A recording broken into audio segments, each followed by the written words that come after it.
Hello and welcome back to another episode of You Like That podcast. I'm Jackson.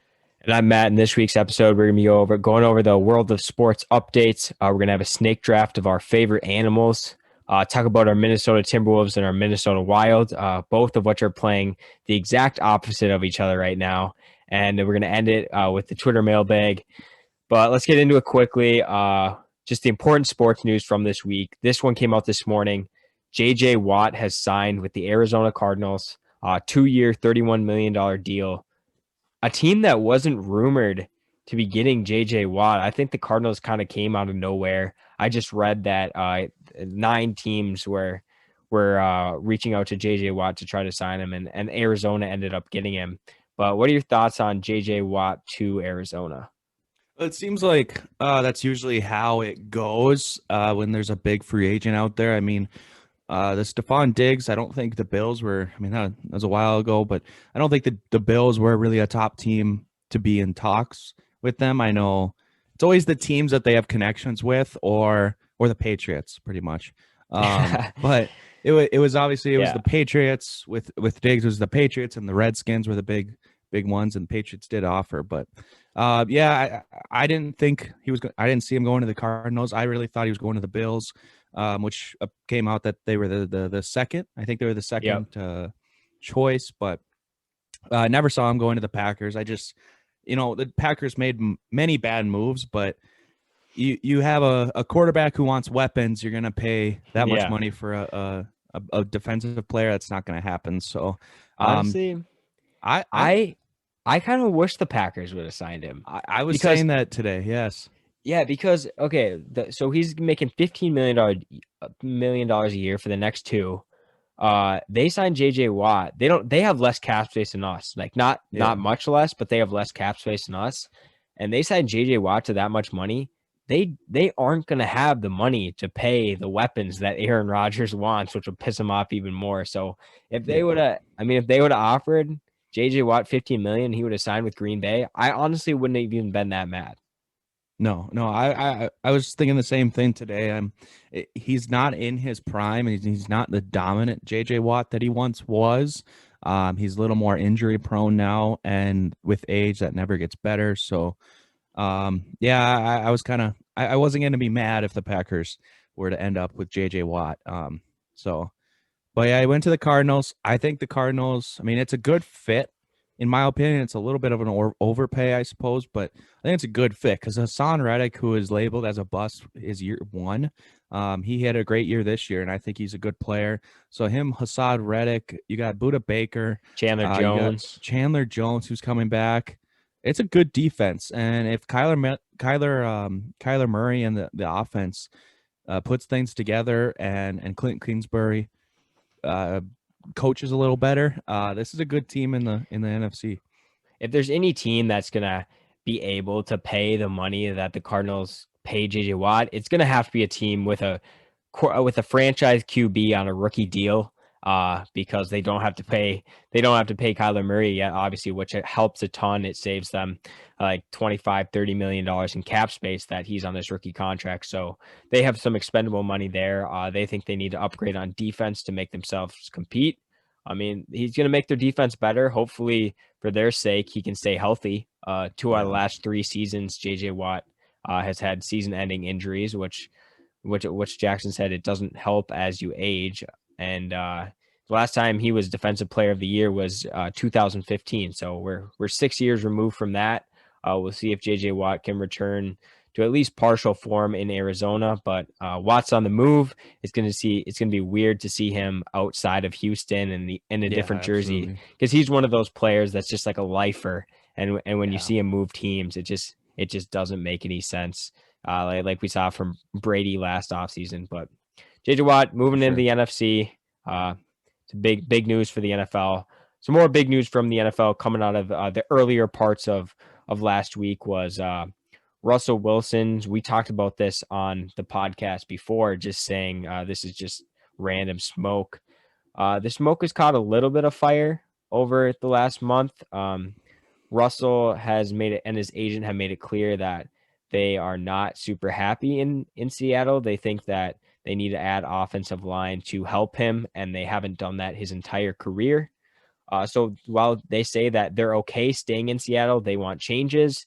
But Russell Wilson also came out with a list of 4 teams that he would want to go to if he were to be traded. Those 4 teams: the Cowboys, the Saints, the Raiders, and the Bears.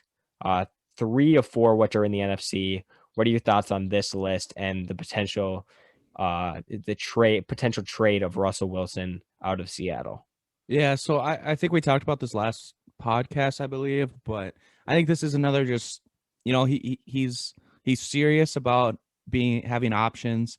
He's kind of it's an intimidation factor For sure. to get them to really focus on the offensive line. But honestly, I don't see the Seahawks changing too much as long as they got the coaching staff and the GM they have there who really want to build that defense that they had when they won the Super Bowl. They're not going to change their minds. I mean, they won the Super Bowl and then went to another with that defense. So I don't know. I mean, I don't see Russell Wilson being traded, obviously, especially the Bears. I don't see the Bears even offering them anything. Maybe they'll offer Mitch Trubisky straight up because it's the Bears, but um I I see this more as we're not joking around. If you don't get us our protection, then we're gonna ask for a trade. But he hasn't asked for a trade yet. I don't see it happening, but anything can happen in this offseason. It's been crazy.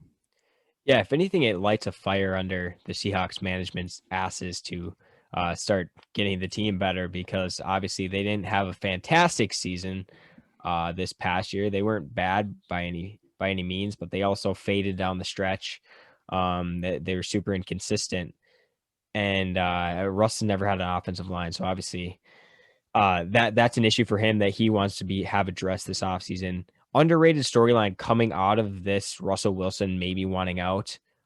Pete Carroll, uh, possibly going on the hot seat. I mean, that seems weird to say. A Super Bowl winning coach has been to multiple. He's had successful teams almost every season that he's coached. But I mean, when your quarterback wants out, that's not a good sign for your head coach, especially when it's a franchise quarterback that's played with Carroll for so long. And you got to think, if the Seahawks don't improve, or if the Seahawks have a couple more mediocre to down years with Russell Wilson as their QB, you got to think Pete Carroll might be on his way out of Seattle. Yeah, and it kind of showed this year. MVP Russ, Russ Cook. That was a big thing the first half of the season this year, and it kind of spiraled out of control, and then the season kind of went away from the Seahawks after I think it was they got a running back. Chris Carson got hurt, and they were throwing. They were letting Russ, run the offense a little more than he ever has, and it was let Russ cook, and it was MVP Russ, and then all of a sudden Chris Carson comes back, and they're running. They were running like they have been the last 4 years, and it made Russ. I'm sure he was a little bit frustrated. It was almost like when a guy has an MVP type season and then just dips down, like it just has a horrible end of the season. It's because of an injury. That's how it felt like when Russ wasn't able to be in control of that offense. And sometimes a coach change who comes in and tries to listen more to the franchise quarterback, that helps. And this kind of seems like that kind of situation where I'm sure if I'm the Seahawks owner, I want to see this GM gone and this coach gone before I see my franchise quarterback, and one of the best mobile quarterbacks in the last 10 years. So Yeah, for sure. In week 6, we were talking about Russell Wilson as the number one contender for MVP. And by the time MVP voting came around, no one was even mentioning his name on that list, which shows you the drop off that they had in the second half of the season. But that does it for big NFL news this past week. JJ Watt and Russell Wilson, obviously 2 huge names in the NFL, potentially on the move and on the move. We'll monitor that status going forward. But we want to get into the start of the MLB season. We moved into spring training time. Everyone's going down to Arizona, going down to Florida, getting a look at their prospects, getting a look at their vets. Teams are starting to get back into things for the MLB. The Twins have played 2 games though so far. The Red Sox and the Rays, I believe they won both of them. So a Yep, 2-0 2-0. start for the Twins in spring training. But are you excited to see baseball back? And what do you think? How do you think the Twins are going to do this season? I mean, they have a good team. I think it's going to be another 90-plus win season. They didn't really get a starting pitcher that I would have liked them to get. I know they got I'm not going to pronounce this right. There's no chance, but Simmons at shortstop. Not going to try to pronounce his first Andrelton. name. Andrelton Simmons at shortstop. Incredible, if not the best defensive shortstop. One of the best of all time. So that obviously will help a lot. And Polanco, it depends on how he'll play at second. If his bat gets back to what it was in 2019. But this team it's a promising team, obviously, and they have some prospects. I mean, obviously, we've heard Kirill Kaprizov. Well, the Twins have Alex Kirilloff or something like that, Yeah. but who's everybody's excited about. It's a matter of time before this team wins a playoff game. It's gonna happen. Streaks are meant to end. It could be this year, but I think this team needs a starting pitcher who can dominate a playoff game. Yep. And I don't know if Kenta Maeda, who he's another year older, if he has another season like he did last year, then that's an important step. But this team needs pitching. Jose Barrios it has to be the one to step up. Can he be that number one pitcher that he has the potential to be? So I'm excited for baseball to start. Wednesday is the first televised Twins game, I think. So if you're not doing anything, that's a good thing to tune into. Watch these young prospects play. Oh, I'll let you talk, then we'll get into another Twins news. But If Kenta Maeda can be even 3/4 of the pitcher that he was last year, we're in a good position. And also, I want to note just before we move off the Twins MLB, Royce Lewis, yes, that's what I was gonna say. top prospect, top Minnesota Twins prospect, pulls the most Minnesotan move of all time. There's a lot of hype going into this guy. We drafted him top overall pick a couple years back, but he slipped on some ice. I think he tore his Texas. ACL in Texas. Oh, yeah. That's the most Minnesota thing ever. You go down to Texas as a Minnesotan, and then you slip on ice, tears his ACL, out 9 to 12 months. So he's out the rest of the season. It's just like thing after thing for us Minnesota sports fans. We're just used to this shit. Like it's gotten so common that we just see things like this that it doesn't even faze us anymore. Yeah, that's the news I was gonna say. It's just, I mean, that's probably the most anticipated rookie to finally reach the MLB level. I don't know if I think he was at AAA last year. You know, the Twins aren't my specialty, but I think it was either AA or AAA. He can hit bombs. He's fast. He was picked a little high for some people.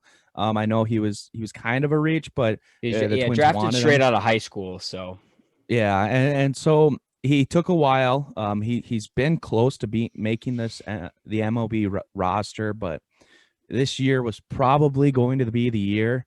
But I mean, he's just got to recover and get back next year. Maybe play. I don't know if he can play if we make the playoffs. I don't know if he'll be ready then. Probably not. But we do have the Kirilloff guy. I think he played. I could be totally wrong. I'm like I said, Twins is not my specialty. He's gonna get playing time this year. Yep. I think he plays left field where Eddie Rosario was, and obviously Eddie Rosario signs with AL Central rival the Cleveland Indians. So yeah, it's gonna be an exciting Twins season. It's the first time in a while we've had a rookie with high expectations playing. So have you seen a bigger flip between Twins fans and Eddie Rosario? They went from like liking him, and now I think he's the most hated player by our fan base in the MLB. Well, he went to the Indians. I would hate him too. I mean, obviously, I don't hate. I didn't ever really like Eddie Rosario. I always thought he was the kind of player who would hit a few big bombs, but then just strike out most of the time. So, Eddie Rosario was not my favorite player by far. Yeah, playoffs he was horrible. But yeah, it's got to be a season. One of these seasons has to be a season just to win a playoff. It's not even winning a World Series. It's just winning a playoff. This is as much hype as you can have for a team that's on a 17-game playoff losing streak. Yeah, it's I mean, we're a good team too. That's the biggest part. Is just the Yeah. Twins have an incredible roster this year. The retained Cruz, they have that DH power. Miguel Sano, hopefully, will have another decent year. But he does go in those big Josh slumps. Donaldson back from injury. Yeah, well, we'll see for how long, but if Yeah. he remains Yeah. healthy, it's a big add to the lineup. Because he was out most of the year last year, but that's enough. That's all for our sports news, not just Minnesota sports news, but that's all for our sports news. We'll move on to our snake draft this week. It's favorite animals. I have the first pick, and I'm gonna go probably the most beloved animal. If you don't like them, I I'm know it's sorry, gonna but I be. don't like you. It's dogs by Yeah. far. It is the greatest animal. They're man's best friend. They're everybody's best friend. Well, man as a human, but yeah, dogs are you have to specify that nowadays, but dogs are the best animal by far. They loyal as hell. So yeah, dogs is first pick. I put dogs on my list too, and my reasoning next to it was man's best friend. So exactly what you Yes. said. My first pick, easily my favorite animal. It is the whale. The Oh whale to yes, me, yes, yes. the whale to I knew me that one. is the coolest animal. It's the blue whale, largest animal on the planet and to ever live. Whales are just awesome. There's so many varieties of whales. They're just fat, but they can also jump out of the water really high and they blow water through their spouts. So, I mean, the whale, probably the coolest thing you can ever see. One of the coolest animals you can see. That's why it's my favorite. Second pick, I'm picking. This one's tough. I'm going with the narwhal. The Oh narwhal, God.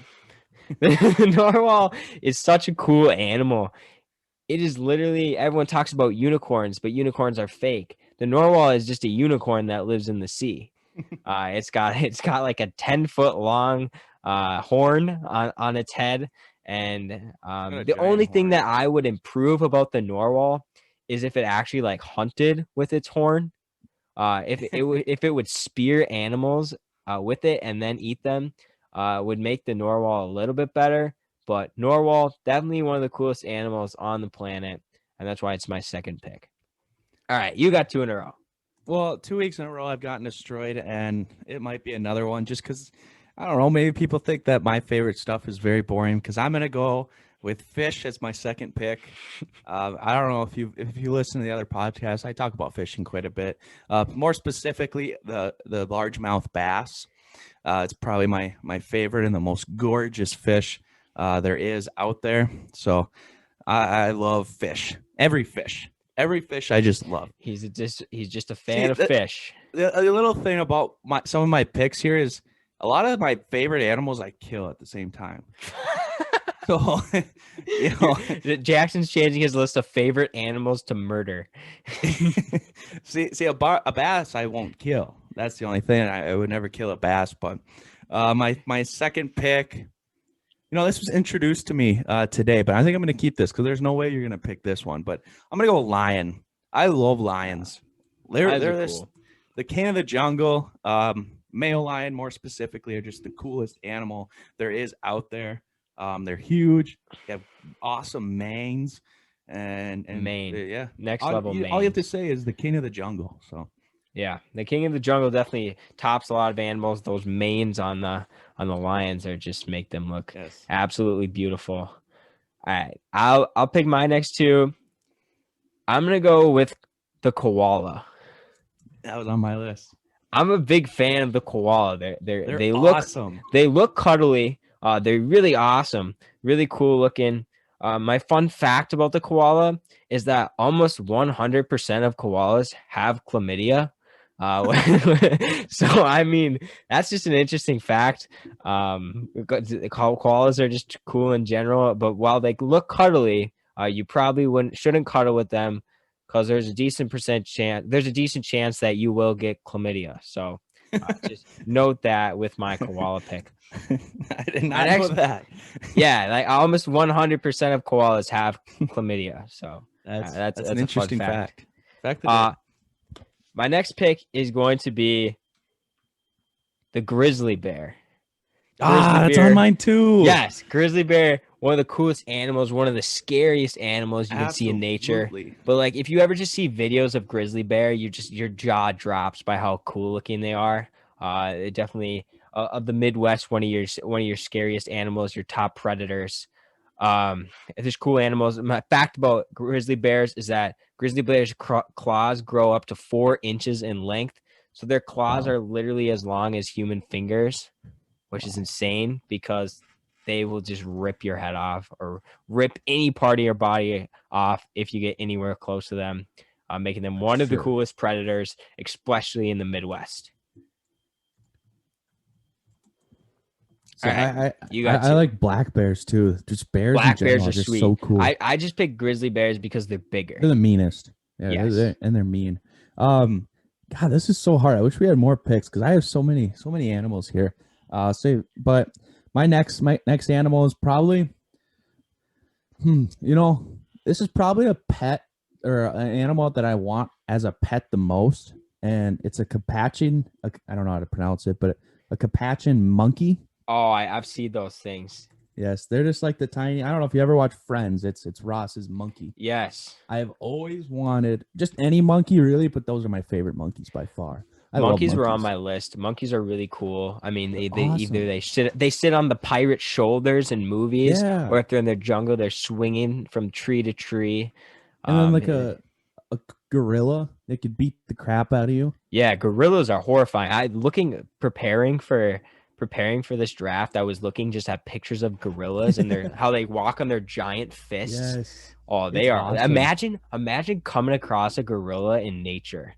Yes, Like, oh my God, it's over. You see a gorilla, you're done. The gorilla is like the grizzly bear of the jungle. for sure. Yeah, they're awesome.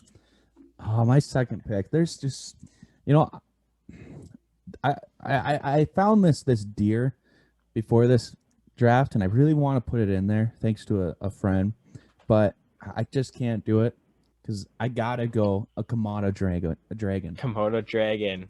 They're one of the coolest looking animals I've ever seen. A little tongue that sticks out every once in a while. It's like a giant lizard, but will eat you. The Komodo dragon is definitely one of the coolest things that you can see at a zoo. Yes. I oh, I got. And this is my last pick. I got two on my list left to choose from. I have a lot. I'm.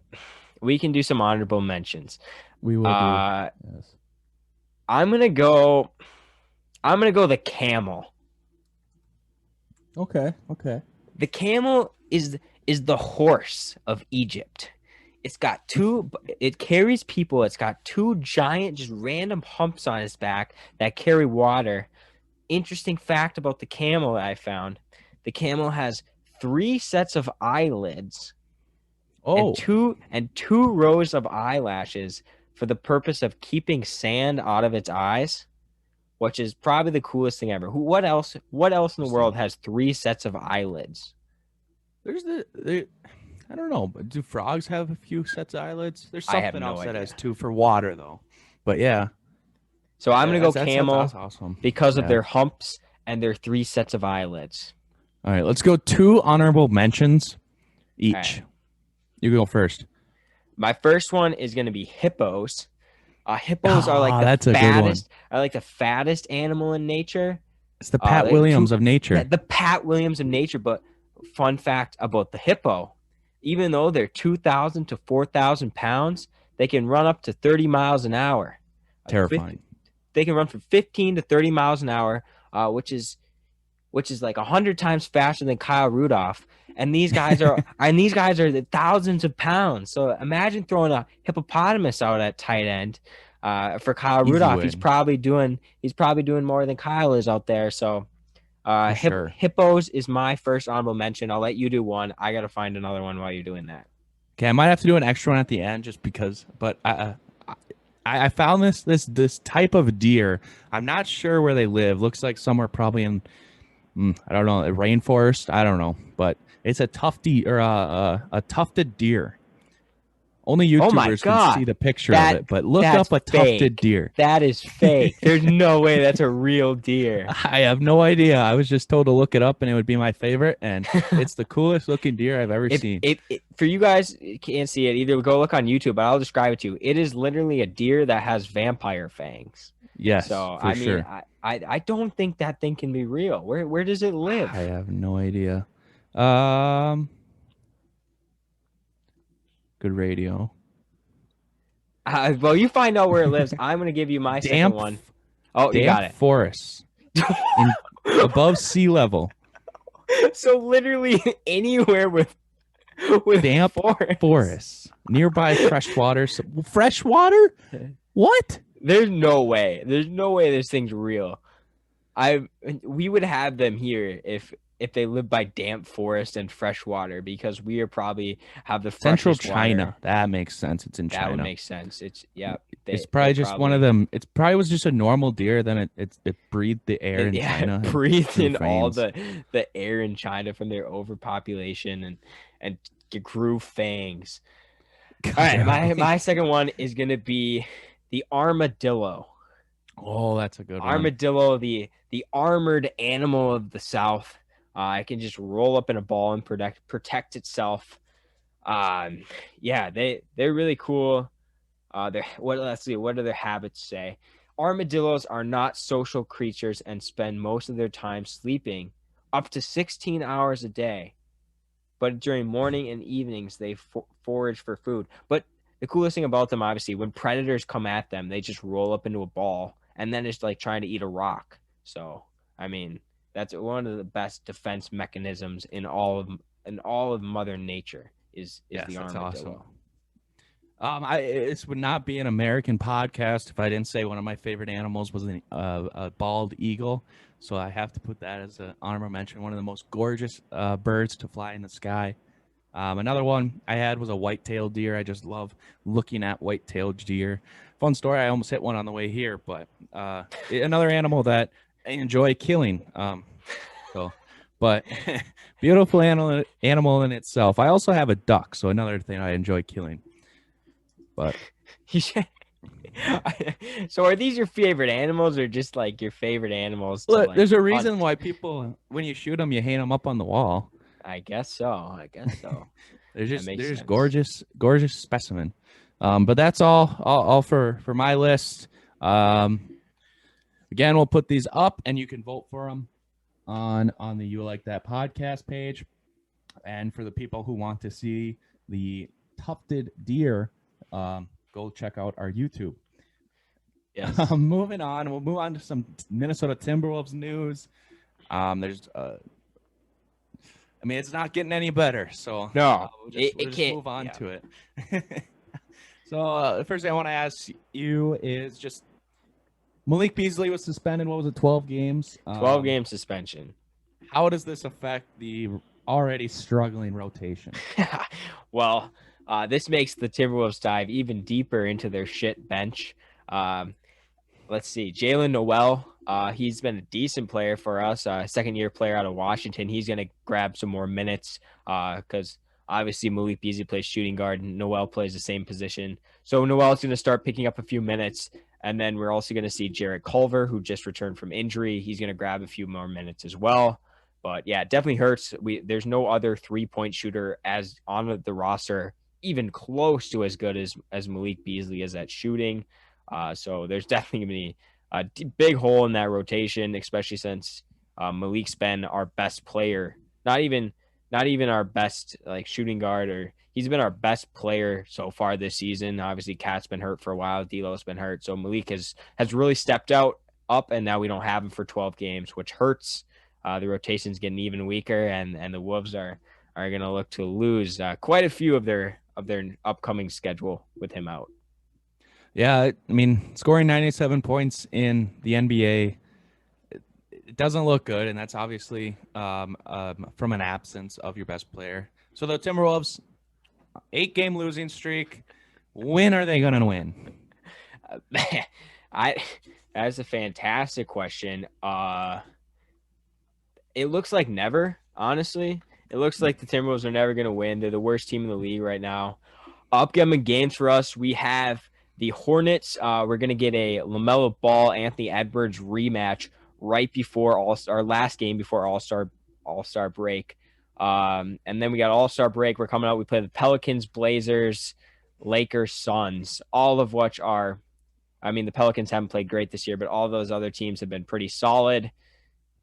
We could, it's realistic that we don't see a win till the end of March, which means that we could very easily be on a double-digit losing streak. And I mean, I feel like a lot of Timberwolves fans are fine with that at this point.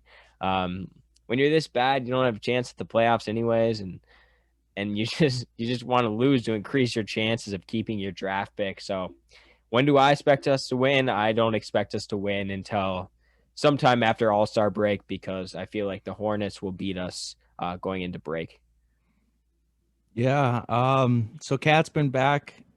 Losing keeps going, but have they improved at all with Cat? So I tweeted out this stat this morning, and it's so everyone was waiting for Cat to get back, obviously, because he was out with his injury and then COVID. And today, once Cat returns, we'll return to a mediocre team, right?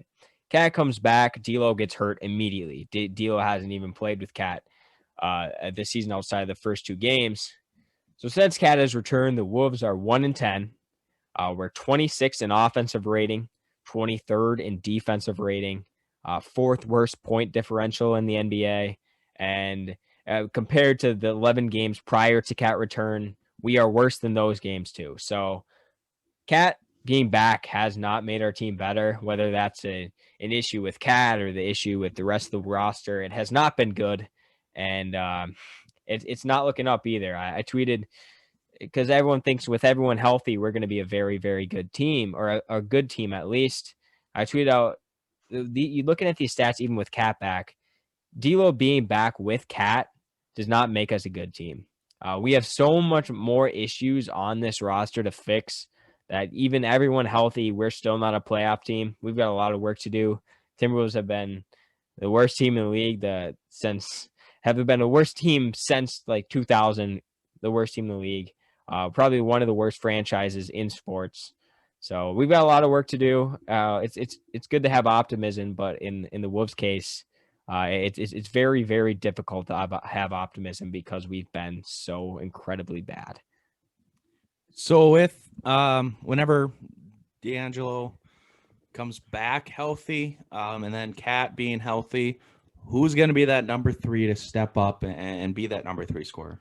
Yeah, so number 3 option behind Cat and D'Lo with them all healthy will be Anthony Edwards. Or no, actually, it'll be Malik Beasley, depending on if they're all healthy this season. Going into next season, it could be it could be Malik Beasley. But right now, with all those guys out, the number 3 scoring option behind Cat and Anthony Edwards is a wild card, because we don't have any great scorers behind those 2 players right now. You're going to looking at probably a different number 3 scorer every single night for us, because we don't have that number 3 guy right now with Malik and D'Lo out. So you're going to see our third leading scorer last game, I believe, was Jake Layman, who wasn't even getting minutes in like 2 weeks prior to that game. So it's going to be all over the place. The Wolves really don't have a direction right now, and we need to get that figured out. But for right now, Cat and Anthony Edwards are going to be doing the majority of our scoring, which isn't really much if we can't crack 100 points. I mean, you go into that, and then you go over all that. Are the Wolves the worst team in the league, and will they finish as such? Yeah, right now they're the worst team in the league. We are 7-27. Compared to other teams in the league that are horrible, the closest team to us are the Detroit Pistons, who are 9-25. So they have 2 more wins than we do. But looking at Malik Beasley being out and D'Lo being out, we've got a lot. We're gonna finish for sure as a bottom 3 team in the league, which gives us an equal amount of chance at the number 1 overall pick. The bottom 3 teams have an equal percentage to get number 1, but obviously finishing the worst team gives you a better percentage of getting in the top 3. So that's where we want to be. That we want the Timberwolves to be the worst team in the league this season, because if we are the worst team in the league, we have a 40% chance of getting in the top 3, which means that we can retain our pick instead of giving it to Golden State. If we get better, if we finish as the second worst team and the third worst team, those chances to keep those pick decreases. So we want to keep losing, as bad as that sounds. We're so bad at this point that any chance we can get at a top 3 player in the 2021 NBA draft is a little bit of extra hope that we can add to the Timberwolves organization, and hope that they can pull us out of the drought that we've been in. Who's the projected number 1 overall pick? Cade Cunningham's the projected number 1 overall pick. He's a freshman, Oklahoma State. He just dropped 40 points the other night in OT. He looks really good. He's good defensively, good offensively. He's like 6'8". He can pass the ball extremely well, and he can score obviously really well. He's scoring 40 points in a college game. So if we could land Cade Cunningham, maybe he's the savior of this franchise. Maybe he's not, but at least it gives us improved chances of becoming a better team. So we hope that we can land at least one prospect in the first round of the draft. Yeah. One more question. When does the Devontae Booker to the Timberwolves start up again? Sorry, Devontae's the running back for the Denver Broncos. Oh, yeah. Devin Booker, man, life is so like depressing as a Timberwolves fan that I don't even want to think about Devin Booker, because like it's never gonna happen. As much as we say like we want it to happen or we think it should happen, the Suns are a great team right now. The Suns are playing extremely well. Devin Booker's playing well, and I don't think he's ever gonna want to come to the Wolves, even if his best friends are on the team. It's just like, who would want to come to a franchise as depressing as the Timberwolves? So as much as we like to speculate about him coming there, Suns fans have the right to tell us to shut up, because it's never going to happen. Yeah. All right. Well, that's enough depression for the day. We'll move on to the Wild, which is the exact opposite of depression. As Jackson likes to say, the best team in the NHL right now. We're on a 6-game winning streak. Do you see this continuing, and how far could you see this continuing? Yeah, so we go from an 8-game losing streak to a 6-game winning streak. That is the Timberwolves and the Wild. But, you know, I said it at first, the Wild are the best team in the league right now. But now I'm starting to think, I don't think, obviously, you can't be the best team in the league without a number 1 center. It's still what the Wild are lacking, and we don't have that.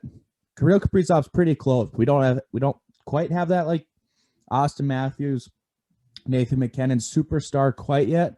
Kirill, I mean, he's making highlights every single night, and that's what a superstar does. So he's probably getting up there. He's very close. He's obviously a star, but this is a team. I'm confident to say this is the deepest team in the entire NHL.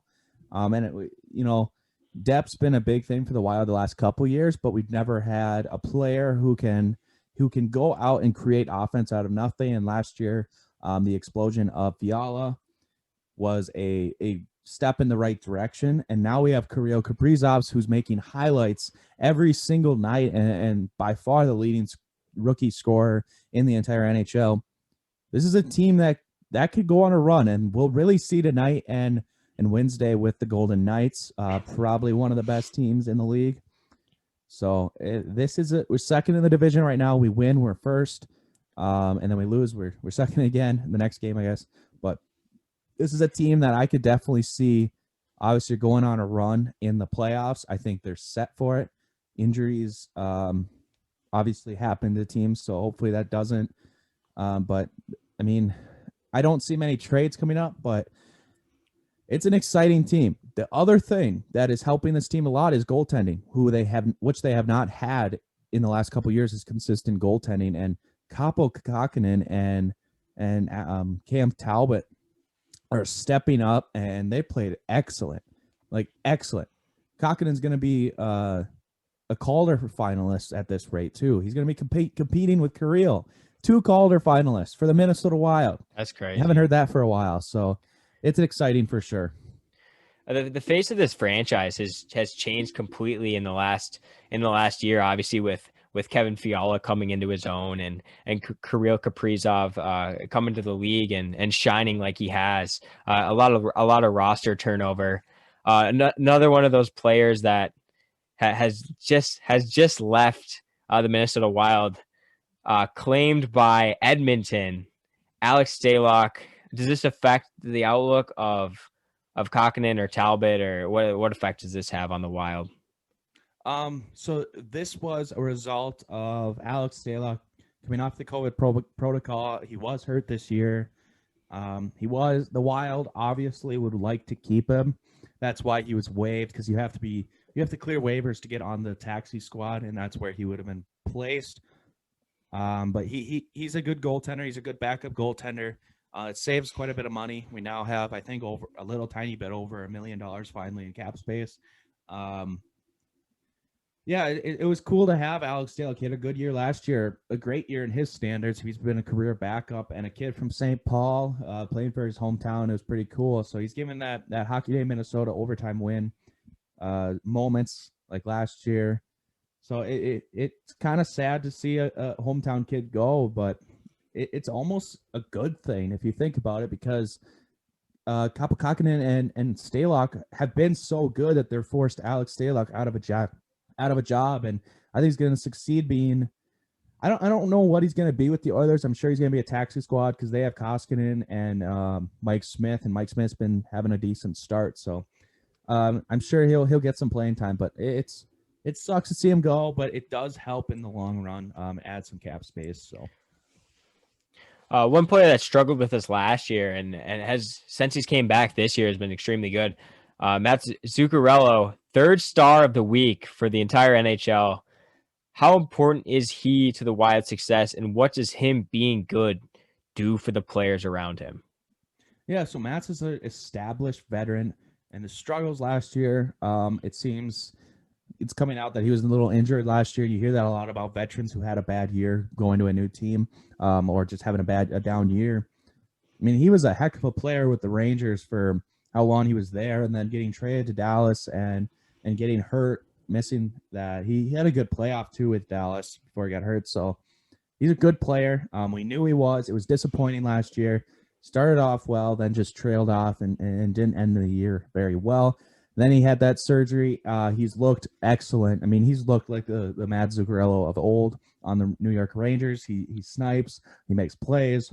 He's a playmaker out there. So I don't think the recent success with the Minnesota Wild having Matt's back, I don't think those two things are coincidence. I think having Matt Zuccarello, another playmaker on this team, especially on a line with a young Kirill Kaprizov, it helps a lot. And if he can stay healthy, then this team's it's got depth, like I said. And then Kirill, it helps him. It helps Matt. It helps Victor Rask somehow.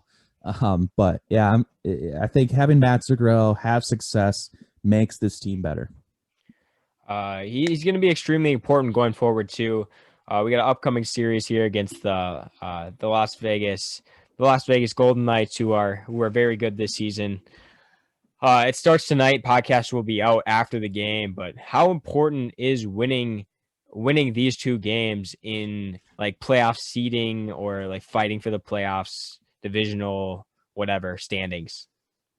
Yeah, so tonight's game, it'll be a good test for the Wild. They've obviously, their 6-game winning streak has been against the Anaheim Ducks, probably the worst team in the league. The Kings, who were on a good winning streak as well, but they're a good team, just not like super powerful. And Avalanche, that's probably one of the best teams in the league, and we beat them 6-2. So it's a good test tonight. I think this is a better team than the Avalanche. So I think this is the strongest. This is the, what do you call it? The Goliath of the conference, the division. So if we win these two games, it's going to be that's a huge two wins and 4 points, which in a season 52 games, it's a 6.2 games. So I'm excited, very excited to see this hot Wild team go in and play against the Golden Knights and hopefully come out with a win. Golden Knights are allowing fans tonight too. That's another thing the Wild have new.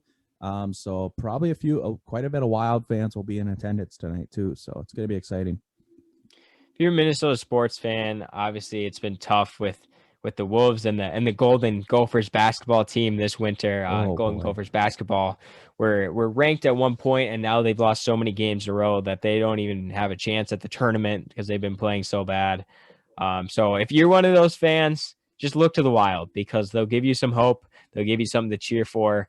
Some at least good product on the ice instead of watching our local basketball teams right now. So we can root for the Wild, playoff seeding, try to go deep in the playoffs this year, see what we can do. A lot of hype behind them. Yeah, and if I'm just gonna say this is the most confident if this team continues to play this way the whole year. It's obviously a shortened season. This is the most confident I've ever been as a Wild fan that we're gonna make a Stanley Cup run. I'm very confident for this year. I'm not saying that I really do think and I'm expecting the Wild to make a Stanley Cup run, but this is the most confident I've been in a team to win a championship since 2017 Vikings when we got destroyed by the Eagles. So I expect another heartbreak in the playoffs this year for Minnesota because you can just write that down on the calendar because it's bound to happen eventually. Moving to our last segment, Twitter mailbag. We do it every week. We'll start with our sports questions. First one's from JJ Walker. I'm assuming he asked this question before JJ Watt signed or recently after. What team do you want Deshaun Watson and JJ Watt to play for next season? So let's just play this out like what team did we want JJ Watt to go to? Yeah. So I'll start. Deshaun Watson, the team I'd want to see him the most is the Miami Dolphins. I don't think it's going to happen, but that's just a team. It's a great coach. It's a decent team around him. It's built for a player like Deshaun Watson, but yeah, I just think that would be fun. It would be weird to see him in those candy uniforms, but for Deshaun Watson, I'd say Miami Dolphins. For JJ Watt, I would have liked to see him. I don't know. Probably the Bills. I know I don't like the Bills, but that would have been a good spot for him. A veteran with a bunch of young guys on defense. So probably JJ Watt on the Bills, what I would have liked to see. Two AFC teams, by the way. Yeah. That's what I was going to say. Team I want Deshaun Watson to go to, I think the Dolphins is definitely a great one. AFC team, we wouldn't have to see him. Yes. Hey, he just stays away from our division. As long as it's not the Bears, we're good. But there's also a double-edged sword on that too, because we've also been saying that like trading for Deshaun Watson is going to compromise your future a ton because you're going to have to give a solid player and you're also going to have to give 3 first-round picks as well. So while it would make the Bears competitive immediately, it might screw them down the line. So what would you rather prefer? It's a path you can decide for yourself. But right now, I would just say Deshaun Watson. I prefer he stays in the AFC where we don't really have to deal with him. And JJ Watt, I didn't really care where JJ Watt went because I really like JJ Watt making the money he does or that he is making. And it's that point, I just think it's kind of a lot of money to be paying an injury-prone 32-year-old defensive end past his prime. So JJ Watt, I didn't really care. I prefer him out of the division, maybe just for the chance that he has a resurgence and returns to a 15 sack guy. But JJ Watt didn't really care. Deshaun Watson, I'd prefer AFC. Yeah. All right. Next question from Austin Clayton. Who are your top 5 prospects in the NFL draft? I was not prepared for this question, so I'll have you go first. Yeah, no, we're TBDing this question right here. I have also not started. I told myself I was going to start like a month ago, start scouting prospects, and that has not happened yet. I just haven't got to it. So I do not have my top 5 prospects list. Down the line, we will have a podcast to discuss our favorite prospects in this draft. Jackson and I usually dive into film on these players and decide players we like, players that would fit with the Vikings. So before NFL draft time, we will have probably a couple draft podcasts where we talk about who we want the Vikings to draft. Maybe do a mock draft as well. So we'll get back to you on that, Austin. Close to the NFL draft, we'll announce our big boards and our Vikings interest as well. Sure. Next question from Riker Treat. Thoughts on the Wild making any trades in the next month before the deadline, and who would possibly be involved? It's more of a question for me, I'd say. That's a difficult one because throughout this whole COVID thing, it's hard to trade, obviously, throughout countries and for other divisions. The quarantine is 2 weeks, 14 days. So it's hard to trade for someone. Then you got 2 weeks, whatever the assets you gave up to them. Then you have a team without those assets and without the player you traded for. Probably expect to see less trades. Now, if we're gonna talk about after the season, I expect them. I've heard many names. Some of the top ones that I would want. I don't want a Jack Eichel. That's going to be a cost of like a Fiala or a Kaprizov with as well as maybe a Rossi or a Boldy. It's just not something I want to give up for one player. We talk about a lot on this podcast, giving up a future for a player that might help your team, not for sure. It's just sometimes not the smartest thing to do, but I like Ryan Nugent Hopkins. He's a year. He's in a contract year right now. Probably be a little less cheap than a Jack Eichel or another name out there. Mika Zibanejad of the Rangers. It's another name out there having a struggling year this year, but he's an 80 point scorer. So there's a lot of names out there that are exciting, and I don't think the Wild's top 6 forwards are on the team right now. Obviously, one is Rossi. I don't see another center on the team right now who's going to be on the team next year. So deadline, I don't see many trades being done, if any, from the Wild, unless it's like a rental. For example, maybe like a Jordan Staal, an older center who could make an impact this year, but not further on through this year. But I don't see many trades being made in the NHL at all this year. But I don't know if I see one this by the deadline by the Wild. Yeah, it's always hard to get a deal, even at the trade deadline. We're playing well. We're playing well as a team right now, and sometimes you don't want to shake things up. Sometimes things are going well, and you don't want to change it because you have the risk of changing things up, and then the team Yeah. isn't playing as well. So obviously, you'd want to add a valuable piece to the team, but I don't think the team is in any like press to do so. So.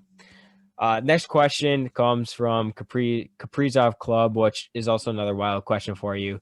Do you think the Wild should sign Matt Boldy, who goes after his season at Boston College is over, even if that means we burn a year off his ELC? Yeah. So ELC entry level contract. He's had an incredible year with Boston College. He had a great year last year. He had a great Olympic run here. Obviously, USA winning the whole thing, the gold against Team Canada. The thing about this is it kind of ties into Riker's question, where the Wild need a number one center, at least in the future. They're playing well right now, and in the future, it needs to be done. I mean, Victor Rask is not a number 2 center, and Marcus Johansson is not a number 1 center. So something needs to happen. Joel Eriksson Ek is more of a 2-3 guy.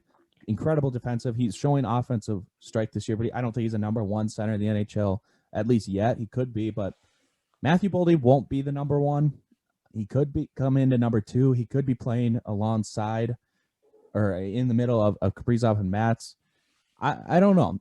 If they continue to play this well, I don't know about bringing in a young kid to try to develop him. I don't know if that's worth burning off a year of his ELC. So it really depends on how if this hot streak continues. But it's we've seen it with Greenway. He scored in that in Winnipeg for his first career playoff goal, but first career goal too. We've seen it be successful. But we'll see. We'll see. I right now I'm going to say no. I don't know if that's really what the Wild should do, break up any chemistry, but we'll see. Because obviously I don't think Victor Rask is going to be a number 2 center the rest of this year, especially with Johansson coming back. But yeah, we'll see. Moving on to some miscellaneous questions. JJ Walker asked if you guys could have any animal in the world as a pet, what would it be? Whale. I'm going off my list. My favorite animals, I'd choose a whale. Imagine Yeah. having a giant ass like lake. I mean, it'd have to be like salt water, but imagine having a giant ass Giant ass ocean lake. Yes. in your backyard, and you got a whale in there. I mean, that'd Yes. be pretty sick. You just wake up in the morning, look out your bedroom window, and there's your whale Timmy jumping out of his little ocean back there. Timmy the whale. Yes. My answer, obviously, there's nothing better than a dog, but I think I set it up there. A monkey, a Capachi monkey, or whatever they're called. But uh, Capachin. Capachin monkey. I have no idea. I've always wanted that. The only bad thing is I don't know if they throw poop. I might be just a specific monkeys. Not a monkey expert. But I really don't want poop thrown in my house, so I'd have to train Yeah, it. I mean, you can't have in that case, you can't have your number one animal, the dog, and your number Yeah, I already four have two animal, the dogs. monkey, living together because your monkey goes outside, grabs all your dog poop, and throws it at you. I mean, is that True. really what you But want? have you ever seen the videos of the monkey riding a dog? That's like a dream. I've never seen that. Well, you gotta look that up. Well, that'd be pretty cool. Just Yes. imagine. Oh, wow. Okay, if you live in the same house as this scenario, we live in the same house together. We look outside in the morning, see a whale Timmy jump out of the river or jump out of his ocean, and then you Yes. look down your hallway and you see your monkey riding on your dog. That would be the greatest thing ever. You're That'd be living the life. life. You don't need to The be greatest rich if you life. have those things. No. Well, you have to be rich to have those things, I That's think. true. You Well, at wouldn't be least the able to. whale. Well, you also have to be doing illegal things to have That's true. That's have a true. whale. All right, next question, Hunter Ingy. What is a food you've never had but really want to try? Goodness, that's a lot of thinking. Oh boy. All right, I'll go first because mine's pretty easy. Okay. I've thought about this for a while. I've never had sushi before, and I don't know if I'd like it or not, but I really want to try it because a lot of people like really love sushi. So there's if it's bad, whatever, it's just trying it. But if I could try one food I've never had before, I've really been trying to get sushi for a long time and just haven't got to it. So that's my answer. Hmm. This is a tough one. Trying to think of legal things. Um, Illegal things. no legal things because I can think of Oh, like you illegal always things. hear like elephant meat is always good. That's why they poach them. But if we're thinking about legal foods, I thought they something I've poached never them for their had. tusks. All that too, I guess. And their skin, I'm sure. Scratch that. I'm gonna say, I've never had like a lake trout. I've always heard the probably one of the best fit tasting fish. So just trout. Had Trout. salmon, which is I don't think really I've ever good. had But trout either. yeah, no. Always want to catch one too. But All right. Last one one more from question. Yep. also from Hunter Angie. What movie can you watch over and over and not get tired of? Miracle on Ice. It's just one of my. It's my favorite movie, by far, and it's one I can never get sick of. I've got two answers. First one, the Mighty Ducks, just because I want to replicate the Flying V. I mean, it's obviously the greatest play in hockey. I don't know why more teams in the NHL don't do that play because True. every single time that the Mighty Ducks did the Flying V, they scored. So Yeah. obviously, I love watching that because who can question the greatest play in hockey history of the Flying V? True. Second movie, I don't know if you've seen Captain Phillips. Mm. It's about a like captain of like a giant cargo ship in the ocean, and it gets Wait. taken over by Somali pirates, and they Is it like the one abduct that? the captain. Yeah. Is it the one that the pirate says? I'm the captain now. Yeah. Yeah. I've seen that Yes, movie. that is the movie. I love that. That's my favorite movie of all time. I love that movie. So that's one I can watch. If someone hasn't watched it, I will watch it with them. Like I love showing people that movie because it is awesome. Yeah, I haven't watched in a really long time, but that's all the questions we have today, and that's all we have left on the podcast. Thank you for everybody asking the questions and voting for our snake draft. We'll continue to do that. If you have any ideas or snake draft ideas that you have for us, then feel free to tell us, and we may use them. We used one last week from a fellow follower who suggested a snake draft. So again, thank you for everybody asking the questions, and that is all. And as always, You like that?